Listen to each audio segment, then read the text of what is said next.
vedare tinokuchingamidzai zvekare kune chimwe chirongwa pano paZim Facebook Secrets and Confessions. Tadzoka zvekare nemamwe mamessages. Hey, pakaipa pane imwe message iyo yandakatumidzirwa yakabva kuAfrican Confessions, saka ndichange ndichizokupai narration yacho muchirungu. Hanzi makadii zvenyu mukomanashi, ndinokumbirawo kuti munge muchindiposterawo nyaya yangu makavigawo chitupa changu. Inini ndiri murumewo anobva kuSouth Africa. Ndinoda kureurura kuti ndakarombera matipa angu nekuda kwekuti ndainge ndabatawo macontracts ekudeliver, ekusenga coal from one point to another. Coal yainge ichitengwa neEscom in different mines, saka ndakabva ndazowinawo one of the contracts. In those days pandakawina contract iri, makambani mazhinji ainge ari makambani evarungu, saka umwe neumwe aikwanisa kuwanawo share yake. Vanhu vatema vainge vasati vatanga kuona matrucks, especially our matipa trucks. Saka mukoma mari idzi dzandakashandisa kuti ndinge ndichitenga matipa trucks, ivo baba vangu vainge vari lecturer pane imwe university, saka vakabva vazondisira mari nedzimba. Vakandisira mari nedzimba, ndokubva ndazotengesa imba, ndikabva ndazotora mari iyaya, then ndikabva ndazoita ma-investments angu nekuzotenga matruck, ndikabva ndazotangawo logistics company, ndokubva ndatanga kuoperate that company. Munongozivawo kuti munhu kana watanga kubata mari you will be spoiling yourself. Saka inini nemudzimai takatomboita nguva yekuti taispenda mari sekuspenda mari since we were like now multi-millionaires, but takazosvika pakuti now we want to relax, ndipo apo patainge tava nematrucks akati saka zvakazoitika ndezvekuti ndakati ndava nematrucks awa, then there was a driver uyo akazova an accident, a collision, pekuti pakazofiwa, ende nyaya yacho yakatobudawo mumapepanhau. Nekuda kwekuti nyaya iyi yakazobuda mumapepanhau, pakabva pazoitwa tsvakiridzo, then truck racho zvekare netrailer zvainge zvisisiri roadworthy. Zviya munongoziva kuti driver unenge uchingomupawo mari yekungoti anenge achingofamba achingodhiza. Saka Escom yakabva yati iyo yainge yava kuda kumboisa my contract on hold, since zvinhu izvi zvainge zvapublishiwa mumapepanhau kuti imwe motikari yainge ichisenga marasha ainge achitengwa neEscom, iyo motikari yacho ikabva yazoita accident zvekuti pakafiwa. Saka Escom wanted to distance itself from me and they placed the contract on hold. Ndokubva ndazopiwa mazuva mashomanana ndikanzi ndinofanira kuti ndinge ndichizodeliver the remaining coal, nekuti vainge vava kuda kukanzura contract neni. At that same time they had already gotten another company youmwe murungu. Ndikabva ndaona kuti kana ndikangogara ndakanzurirwa contract iri kuti ndinge ndichizobata zvekare rimwe contract zvinonetsa, nekuti maybe ndinenge ndatovawo pablacklist. Saka ndakabva ndazodzokera kune imwe n'anga. Previously paiva neimwe n'anga iyo yandainge ndakataura nayo, saka n'anga iyo yainge yakambondipa mishonga yekuti ndinge ndichizvisimbisa pamabusinesses angu. Ndakadzokera kuya ndikabva ndati sekuru, ndo zvavapo izvi zvamakangonzwawo kuti traka rangu rakaita accident rikauraya vanhu vakati saka iko zvino ndava kubroka mabank, because ndainge ndakakwereta mimwe mishini iyo yainge ichishandiswa mumamaini inowetha mamillions. Saka kuti ndinge ndichikwanisa kuzobhadhara mishini iyi, ndakaona kuti ndainge ndisingakwanise, ende vanongoziva bank ari tani kuya kuzotora zvinhu zvaro. Ndikabva ndati sekuru, ndinokumbirawo kuti mundibatsire kuti ndisazoluza contract iri. Sekuru vakabva vati there is no problem at all, vaikwanisa kundibatsira. Saka sekuru ava vakabva vazonditi ndaifanira kuti ndinge ndichizoenda kunosima muti pamba pangu.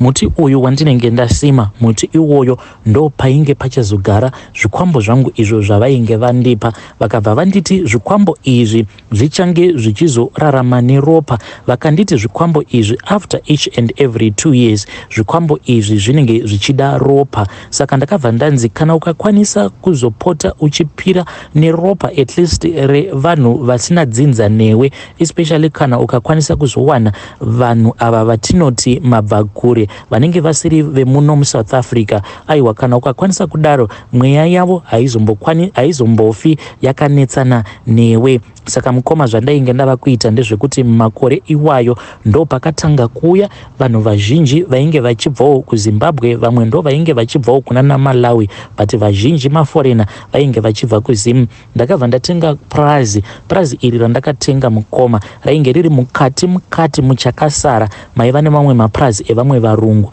Ini zvandainge ndava kuita ndezvekudai so ndaiva nembudzi dzangu, but dzaingovawo mbudzi dzefeki zviya zvekungoti vanhu vangoona kuti paprazi apa pane zviri kuitwapo. Ndokubva ndatenga zvekare nemombe dzangu. Saka ndaipota ndichifamba ndichipika up vanhu vanenge vachibva kuZimbabwe, vaya vanenge vari desperate. Ndobva ndavabvunza kuti hausi kuda basa here, ende vazhinji vacho vaibva vati hongu boss, basa ndiri kurida. Ndaibva ndatora munhu uya ndobva ndazonomusiya kuplot kwangu ikoko. Zvino paplot pangu apa ndainge ndiine ka one room ako kandainge ndakavakisa sezvandainge ndakaudzwa nen'anga iya. Zvandaizoita mukomana acho ndezvekuti kana nguva dzekuti munhu uyu nguva yake kuti ange achichekereswa kana yasvika, ndaienda kuya iye asingandioni. Ndaibva ndatanga kutenderera pakati pawo usiku ndakabata rimwe banga, ndaitenderera karumu kake ako kaanenge achigara makari 8 times each and every night for 7 days. Ende rainge ritorizi exercise musatamba nekutenderera imba 8 times on a single night. Ndaizoti kana ndapedza kutenderera room iyaya iyo inenge ichigarwa nemushandi wangu, then ndaibva ndazobatisa chikwambo chiya banga. Chikwambo ichi ndo chaibva chazopinda chobva chazoponda munhu uyo anenge achindishandira. Saka chaiti kana chamuponda kudaro, inini by the time yandaizodzokera kumba kwangu kwandainge ndichigara kudhorobha uko,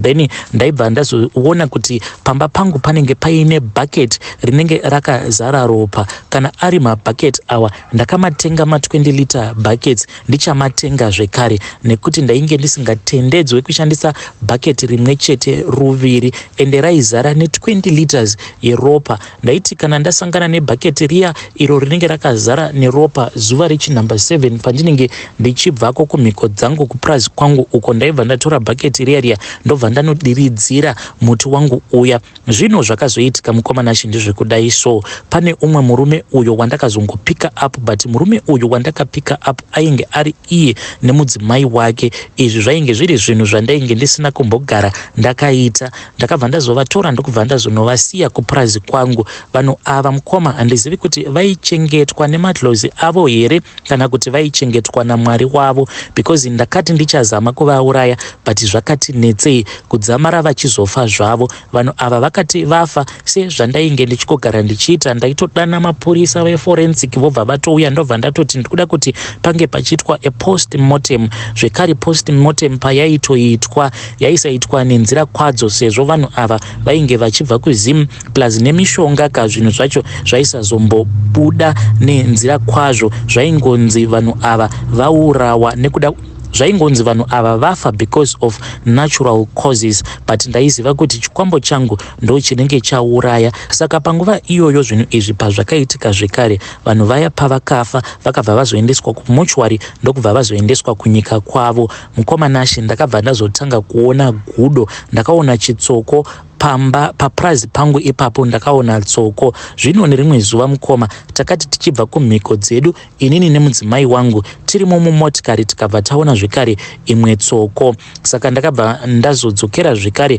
kuna sekuru vaya vekundibatsira, ndikabva ndazonzi inini ndinofanira kuti ndinge ndichizochekeresawo mwana wangu, nekuda kwekuti zvikwambo izvi izvo zviri busy kurwidzana nemweya yevanhu ava vandakachekeresa. Zvino ini kuti ndinge ndichizochekeresawo mhuri yangu ndinonzwa ndisingadi mukoma. Handiziviwo kana muchizivawo n'anga inobva kuZimu inokwanisa kundibatsira kuti inge ichitonhodza mweya yevafi ava vandakachekeresa. Ndafamba ndichafamba ndadyirwa mari ndichingozama kudzikamisa mhepo idzi, asi ndatadza kudzikamisa mhepo idzi. Handichazivi kuti ndoita sei. Pane umwe uyo wandakatombohaya wemuno muSouth Africa. Murume uyu handizivi kuti akaoneiko papurazi pangu, nekuti ndakazoti ndichienda kunomudongorera murume uyu ndakabva ndaona kuti ainge atokanganwa driver's license rake zvekare nechitupa chake, akangobuda asina kana chaainge akabata. I think akatoita zvekutotiza zvimwe kuda akatoona mweya yevafi vanhu ava vandakachekeresa zvimwe kuda ndo vakazoita kuti ange achitiza. Ndiyowo confession yangu iyoyo mukoma Nashi. Kana muine n'anga dzamunoziva dzekuzimu, please ndiudzeiwo ndikwanise kuenda kwadziri dzikwanise kundidzingira mhepo idzi dzeava vandakachekeresa. That is my confession. Hey vedare, ndo message iyo yakabva kuAfrican Confessions, saka yanga iri narration yanga ichibva kuchirungu ichiuya kuchishona.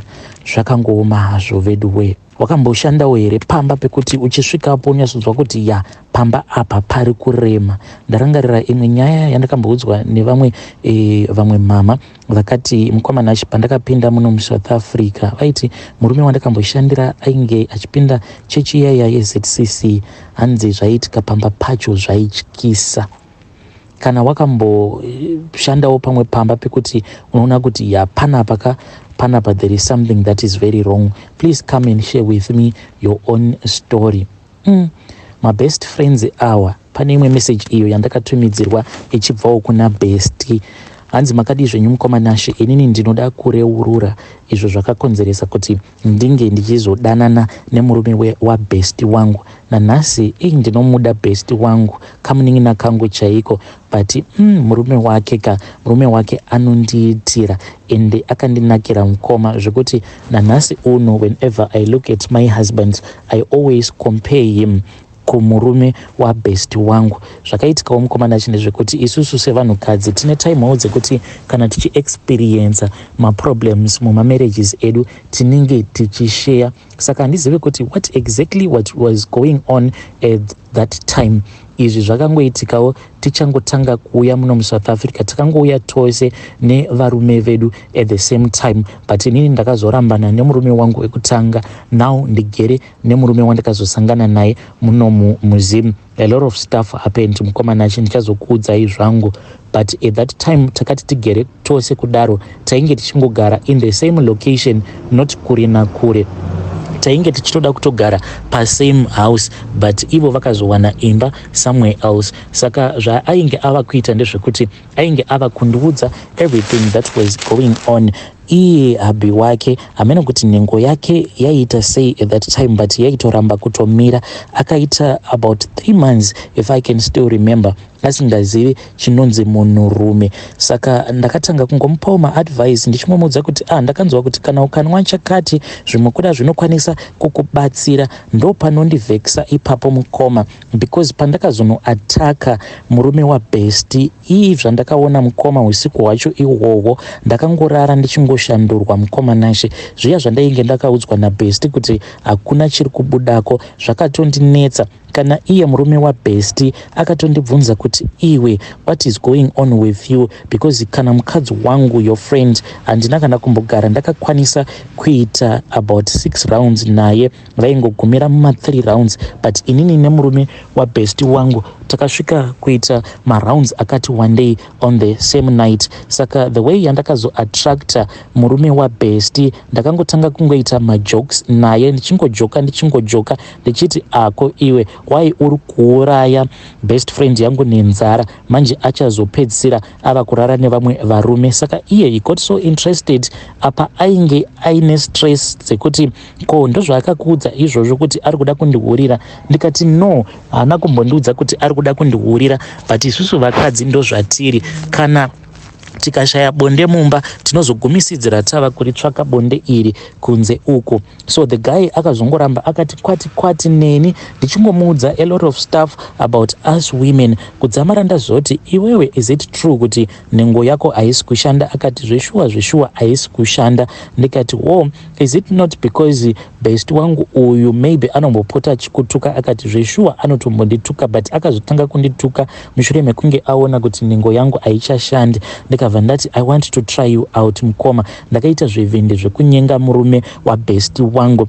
akati, you want to try me out, are you sure hauna kutumwa here nemukadzi wangu? Ndikati, iwe ndikagotumwa kutry out zvinhu zvakadaro apa ndine murume? Ndikabva ndati, if you think kuti I am joking, ndiuye izvezvi kumba kwako here ndimbokutry out. Apa ndainge ndichiziva kuti Bestie ainge asiko, Bestie ainge abuda. Akabva ati, aho uya, but kana kuri kunzi maronga zvinhu izvi ndikuda kukunyadzisai, because kana ari iye ari kukupfurira zvinhu izvi, I am going to divorce ye nhasi chaiye chaiye, because she cannot go around gossiping and at the same time over ada kundiisa pamuyedzo. Ndikati ndiri kuuyako ikoko. Mukoma takafonerana kuzosvika, ndichizosvika padoo akazotorwa nehana. Paakanzwa ndava kunoka padoo ndokubva ati pinda. Ndikabva ndati, iwe handingapindi because right now ndatotexterwa nemukadzi wako. Mukadzi wako ava kutoti iye ava kutodzoka achibva kutown.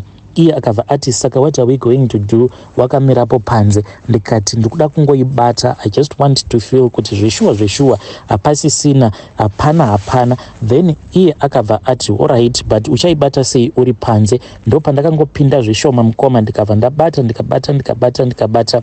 I then found out kuti painge pasina zvamuchose. Ndikati this needs more time, inoshanda mhani iyi, because ndakangoinzwa ichingogwina kure. Ndikaona kuti iyi ikawanirwa time inokwanisa kuishanda. Akati alright, it is fine, ticharonga. So ndakazoronga mukoma jeni yenhema, ndokubva ndapretenda as if ndainge ndichida kuenda kunoona vamwe madzimai vainge vakambondibatsira. Then inini nemurume waBestie wangu tikabva tanorara kulodge. Iye mukoma takararako kulodge and zveshuwa zvakafaya. Ndakanyatsokuona kuti munhu kunyange zvikanzi haichashandi, kana ukanyatsokumupa respect, uchimupfugamira, uchimuyemera, I think maybe my emotions ake akanyatsokupindirana neako inotoshanda. Takatanga mukoma tichashandisa dziviriro kudzamara iye ava kuti iwe ngatingoita zvakadaro because this means kuti ropa redu ranzwanana. Ndokubva ndazongoti it's okay. Ndikabva ndabvisa protector riya, tikabva tazotanga kurara tose pasina dziviriro. Mukoma nemurume waBestie wangu takadanana kusvika ndaita crazy.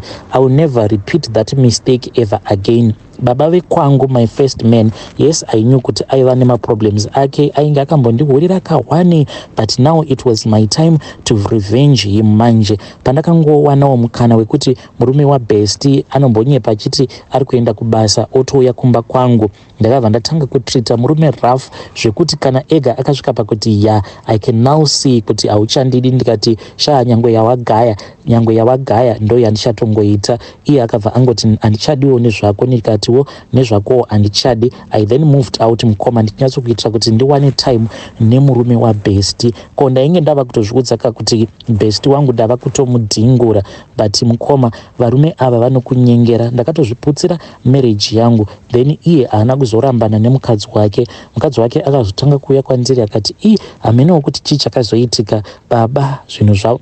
Iye Bestie akazoya kwandiri akati, ameno kuti what happened, but now kumba uko zvava kufaya. So handizivewo mukoma kuti chii chakaitika pa3 months idzodzo chakakonzeresa kuti sikarudzi yemurume waBestie imboregedza kushanda, but paakatanga kurara neni ikabva yazotanga kushanda. So I don't know kuti ropa rangu riri boy here kuti ndo rakano jumpstarta chinhu chake chikatanga kushanda here, kuti changa chatofa here or what went on. But murume waBestie wangu akasvika pakundirambanisana nemurume wangu wandakabva naye kujoni. Nanhasi uno anongoti kana akafunga nezvangu ndo zvaanongotaura kuti iwe uri mukadzi wangu iwe, because I am the one as to why wakarambana nemurume wako. Manje ndinomuti ndava nemurume hazvichaiti. Iye anoti iwe murume wakasangana naye muno mujoni haasi murume wako. Inini titori nani because we know each other from Zim. Saka kunyange ndikada kukuroora at least zvinenge zvine value, not izvi zvokuti